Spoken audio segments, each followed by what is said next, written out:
Today we're reacting to how your race affects your dating life as a man. It would seem that what your race is, it matters. Y'all know I'm not a snow bunny guy. You know, some people, they don't like black men or whatever. People don't like a lot of y'all niggas too don't like black women. I mean, hey, that's y'all. Before this video even start, I want y'all to know I'm working and being a father at the same time. My son is less than 2 feet away from me right now. This grind don't stop just because situations going on. You still gonna get multiple videos on multiple channels today. That's how I'm coming. So make sure y'all give me a special like. The W Lil Dior in the chat. Your race matters.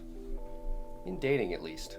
A study by the University of Chicago done in 2006 looked at multiple different traits of men, including height, facial attractiveness, and ethnicity. Wait, additional income needed by men by the thousands.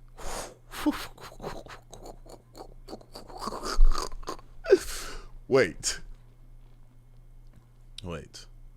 Look at the negative average in one decile. And attempted to give dollar values to each of these traits. So if you're 5 feet tall, you need $317,000 in additional income, the equivalent of someone who's 5'11 and a half. Oh my gosh. I think it's hard to visualize these income amounts though, and so for the sake of this video, we're going to be looking at height and ethnicity. So if you're an Asian man in the eyes of a white woman, the largest subtraction in the study, we can see that's the equivalent of being about 5'3", which is 8.5 inches shorter than the baseline, 5'11 and a half. And if we look at a lighter one, we can see that Hispanic men in the eyes of Asian women is considered to be about 5'10", which is, 1.5 inches shorter than the baseline. Now, I'm not going to take any of these exact figures. Actually, you know what I'm going to do, y'all? My fault. I'm going to put myself back. I'm going to put myself over him because I'm just blocking everything. Because this study does use a smaller sample size, and I'm going to ignore them. But what we can take away is being an unfavorable ethnicity can be the equivalent of being approximately 2 to 9 inches shorter. So if you're a girl's favorable ethnicity and she likes your race, you're going to appear your regular height of, in this case, 6'3". Whereas if you're her unfavorable ethnicity, in terms of your attractiveness, you're going to appear 5'6". 5'6". Interesting. So you gonna be just if you just not even her race type, it's the equivalent to your ass just being shorter. But what if she likes shorter? Obviously, you don't actually appear shorter, but in terms of your attractiveness, this is pretty easy to visualize. Right. So what are people's actual preferences? Well, when we look at a study from OkCupid done in 2014, we can see men's online dating preferences tend to be pretty neutral. Black men are the only ones that typically like black women. It would seem here, right? Looks like we all like us a Latina though. Whoa. Yeah, look at the colors, buddy. It would seem that we all like ourselves a Latina though. And every motherfucker like an Asian. Hold on, buddy. Hold on, Bubba. Yeah, but go back and watch your show. For black women. Go back and watch your show, buddy. No, it's not touchscreen. My dating preferences. But what I see here though, and in white women, black men like white women a little bit less. But okay, I'm just analyzing. This is crazy. Large negative too, y'all. Damn. And then the black men still got a neutral. That's crazy, boy. That's crazy. Tend to be pretty neutral outside of their preferences for black women, with black men being the most neutral. We can see that Asian women tend to do the best outside of their own race, although all women tend to do best with their own race. Right. Now, when we look at women's dating preferences... So Asian women don't really like black men like that. Latina women... Nah, they need to change that color some. That's not true. Ow! I know, buddy. It's unfortunate. But don't worry about this. You're too young to be worrying about that. Yeah. White women, same with black men. Everybody loves a white man except a black woman. And nobody wants an Asian nigga by these calculations. Very, very, very interesting. by what they're trying to say. But everybody want a Latino nigga. Okay. Immediately, you'll probably notice women are a lot harsher. Asian women being the harshest in terms of racial preferences. Yeah, they are harsh. All men. Oh, but that makes sense though. I feel like that's accurate. Asian women really like a Asian man and a white man. They do, again, best with their own race. Although with white men, it's kind of close. White men tend to do just by far the best outside of their own race, with Asian men doing the worst outside of their own race.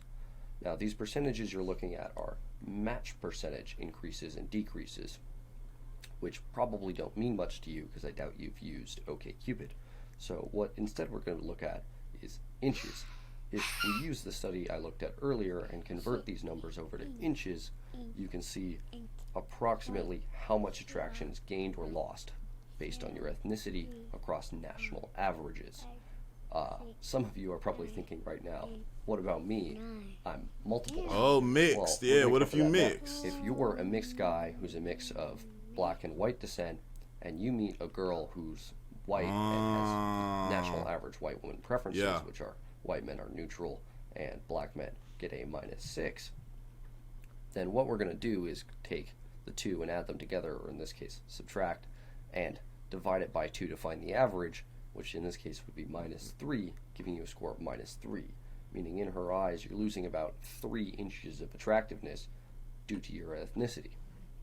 It's a pretty simple equation. You can do this for all of your ethnicities and every group you encounter, although remember, these are all... So what about that concept where white women be wanting to be with black men?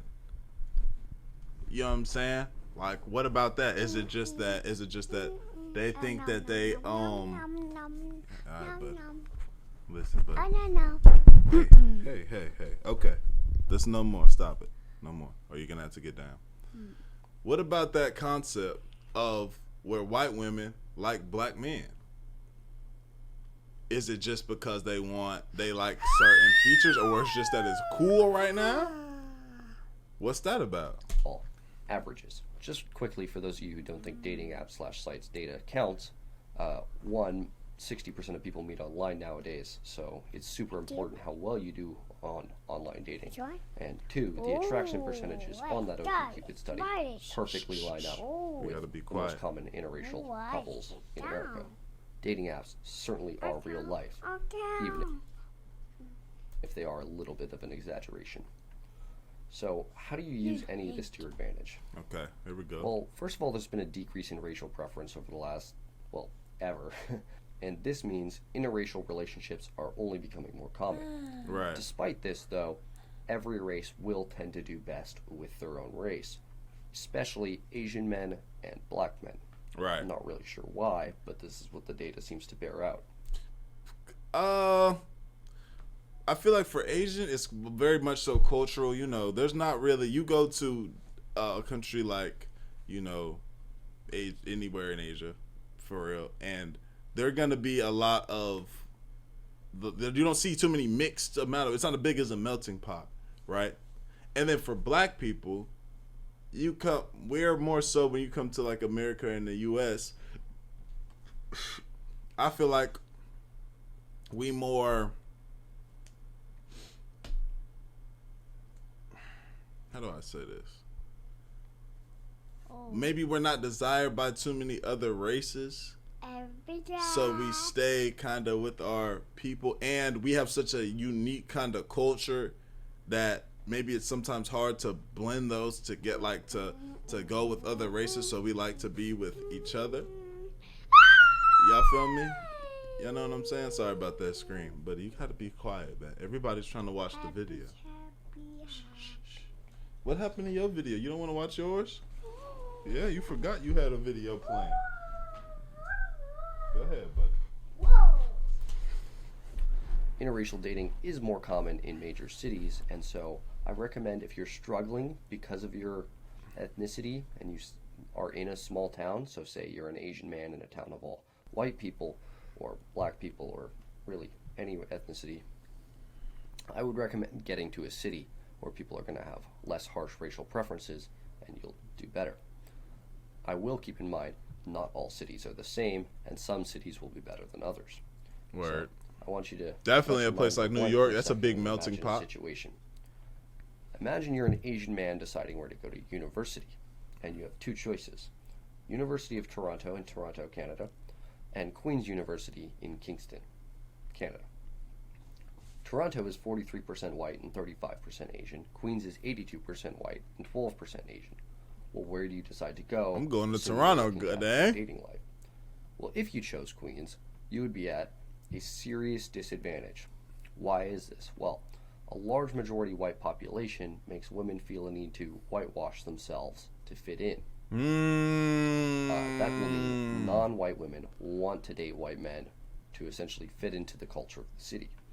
As a bonus, you have very few Asian women, which are going to be the group you do the best with. Wow. Because non-white women want to date white men, you're probably not getting the same level of bonus as you do in other places. On top of that, white men, who are 82% of the population, are probably going to get a bonus because, again, non-white women want to date white men in cities where it's the majority.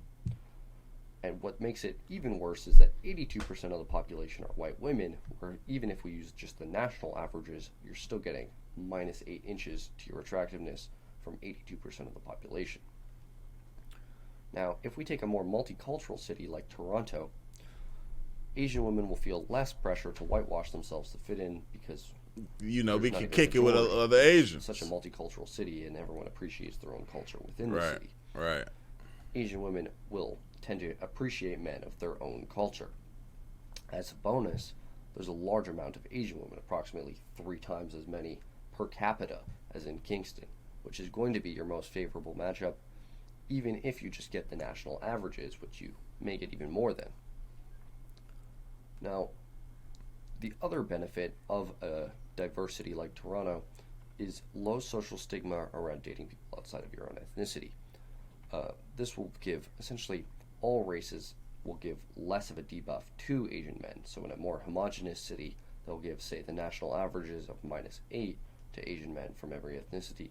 Whereas in a diverse city, because of reduced racial stereotypes, they've been around more Asian men, and there's less of a culture shock, it's going to fall to only, say, -4. These are all estimates, of course, and I would take everything I say here with a little bit of a grain of salt, but these are, I've found to be generally true. So when choosing to move cities to improve your dating life, I would recommend looking for more of your own ethnicity, as it's just going to be the group you do statistically the best with, and look for cities without a majority ethnicity if it isn't your own ethnicity. So a couple of examples. I was about to say. If you're Hispanic and you're choosing between a job in San Antonio and San Francisco. Boy, if you Hispanic, go to San Antonio. And you like Hispanic women and stuff, go to San Antonio. You still live there, boy. It's a little Mexico. Obviously, you're going to want to choose San Antonio, as you have 4 times the Hispanic population, which means your race is the majority. Mind you, too, this is kind of crazy. If you come up in a certain area, like when I was young, I was coming up a little bit in San Antonio. Like I would spend some time there.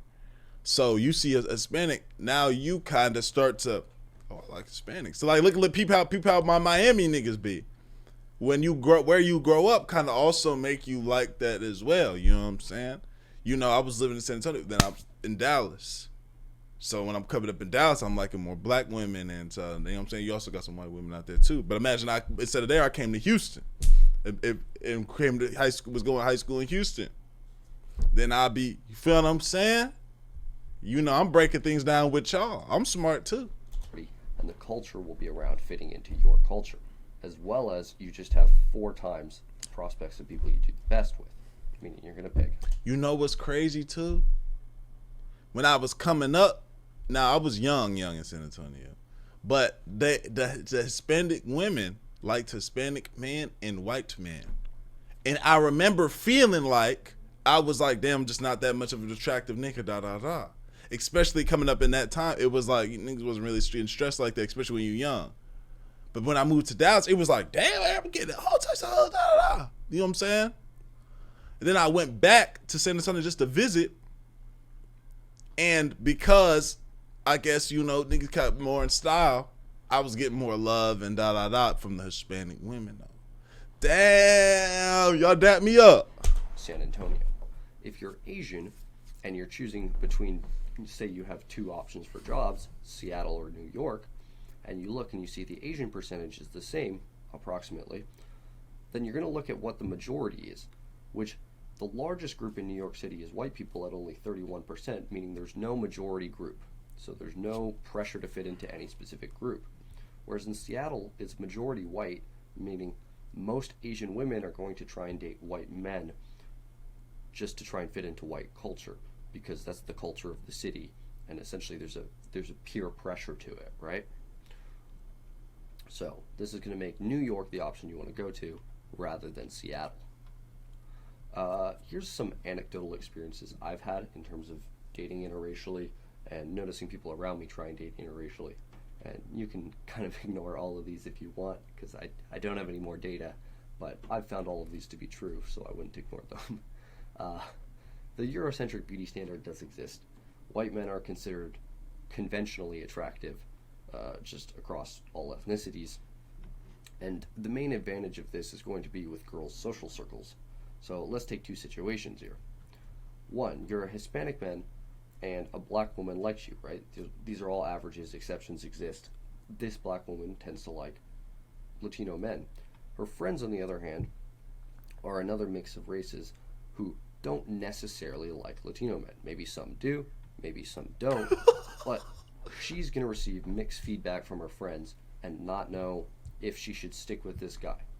Whereas if you're a white man and a black woman is attracted to you, and she goes and talks to your friends, they're all going to think you're attractive, because white men tend to do the best across ethnicities, and because of that, she'll think she picked well. Okay. Right? All of her friends like you, so you must be attractive, right? I do think this has the largest advantage in high school, though, where a girl is still dependent on her parents. And so if you're trying to date outside of your race in high school, it's going to be significantly easier if you're a white man, because she knows that her parents are probably going to think you're attractive because you're white. And the opinion of her parents is obviously the most important opinion in her life at that point, as she's completely dependent. This is true.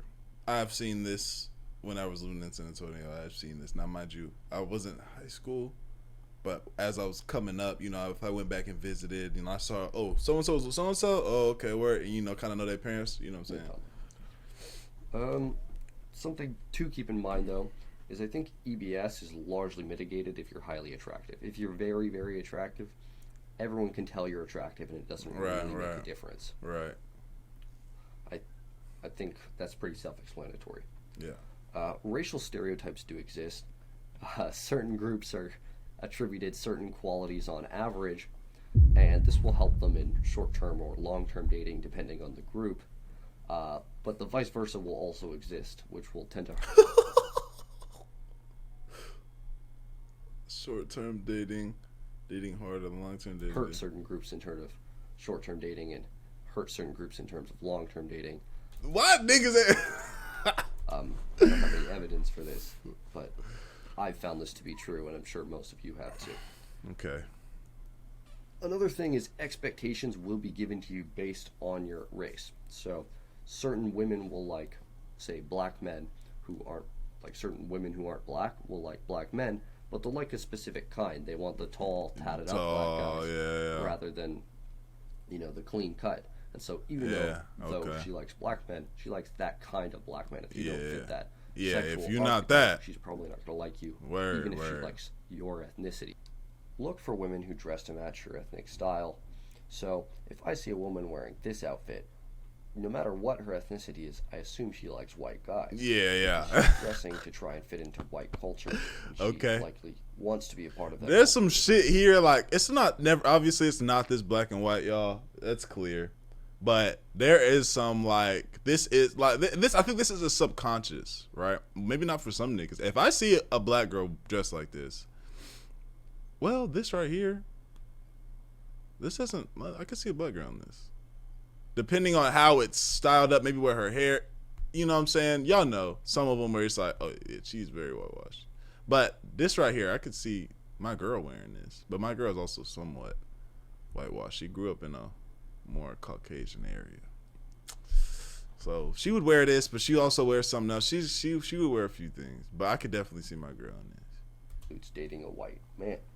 Whereas if I see a woman who looks like this, Jesus. even though she's white, and the national averages would say Yeah, she's not whitewashed. She likes white men. She probably likes black guys. There's no evidence for this or way to back it up, but it's just likely true. And if you want the best chances, I would look to people's style to essentially have a better guess at if she's going to like I feel like we all do this subconsciously, though. Yeah. Lastly, I want to point out again, these are all averages. Obviously, exceptions exist. Some Asian guys will like black girls, and some black girls will like Asian guys, and so on and so forth. Yeah. Although I think these exceptions become more common if you're tall, jacked, and or handsome. I think you'll find a lot of women saying, I'm usually not into guys like you, or something like that if you're very handsome. Yeah. But it is Heard worth that keeping in before. mind. I hope. Heard that before. Shout out this white man breaking some things down, you know, in his very monotone voice. Good video though, gang. Y'all let me know what y'all think. You know, I love reading y'all's comments. Y'all be giving me gut insights, and you know, if I'm wrong about something, I'll be quick to be like, damn, y'all right. Hey, and I appreciate you too for sticking through the moments where my son was on here acting like a little, you know, saying like a 2-year-old. Feel me? And make sure y'all really like that, like this video for me working and being a dad at the same time. Like the video, so comment up, Benjamin channel. I appreciate y'all. Growth for y'all. When we gone, man. ADD lad, do it.